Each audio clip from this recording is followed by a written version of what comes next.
So it's Sunday afternoon. The first week one of our gathering at Leans Lodge is coming to an end. Some people have already left since they'll be at work Monday morning, and others are still here. Conversations continue, but here's a sort of a recap takeaway of what we've talked about for the week. We've really focused on several issues. One of them, of course, is COVID and all of its dimensions, and we had a lot of expertise and delivered a lot of information, had handouts. I would say the takeaway from the group is pretty much this isn't over. Pretty much Delta is something to be seriously concerned about. A lot of discussion about how we get beyond the political divide in the United States, a bunch of solutions proposed, but they're all difficult. And sort of a consensus that the more severe the Delta variant is, the more damage it does, the more people who get sick and infected and unfortunately hospitalized or die, the stronger the message is going to be, and it will make a dent in the vaccine hesitancy. It's a sad way to get to that outcome. The other thing is the growth rate and the outlook for the United States. Forecasts are all over the place, from mid-single digits, 5, 6, 7 kind of growth rates, down to a trajectory that goes back to 2, maybe under. And the third issue is this issue we talked about twice, and we had a gathering discussing its ramifications, and that's long COVID, and how little we know and how much we're going to find out over the next year or two about this disease.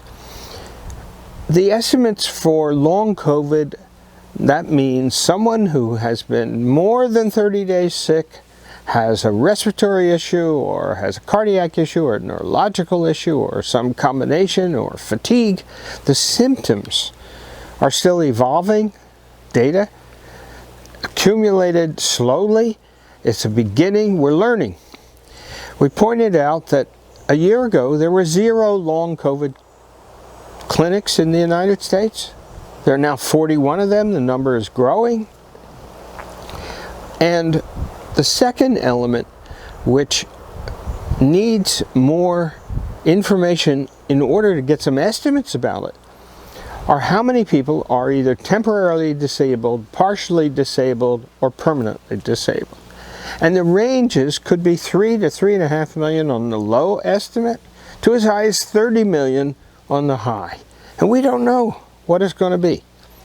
So the bottom line is that looms as a big issue. Think of the impact on the labor force in the United States, 155 million non-farm payrolls in the month before, or 153 million in the month before COVID exploded in the United States.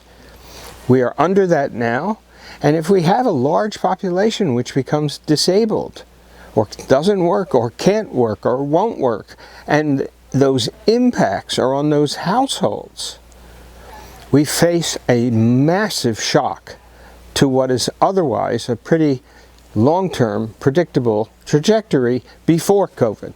That's all changed, and we don't know what it's going to be. And the bigger unknown, another unknown, is what happens when the schools open. We have places in the United States that have no mitigation. We have places in the United States that have it. We have a mix. And so the bottom line is we don't know what's going to happen to children, except we do know they're infectious and they're communicable and they spread COVID and they do get sick, and some of them seriously sick. It's a tragedy. And we know we're going to assemble and get into a school year. What happens when a kid gets sick? What happens to the people at home? Who goes to work? Who has to care for the child? These are the kinds of massive issues that we have to grapple with. So those are the sort of takeaways from the discussions. They were very well documented and thoughtful, and you've seen clips of them and videos and discussions that were released. The rest of them were under Chatham House rule. We're about done with week 1 in this gathering at Leans Lodge, and in 2 days we start week 2.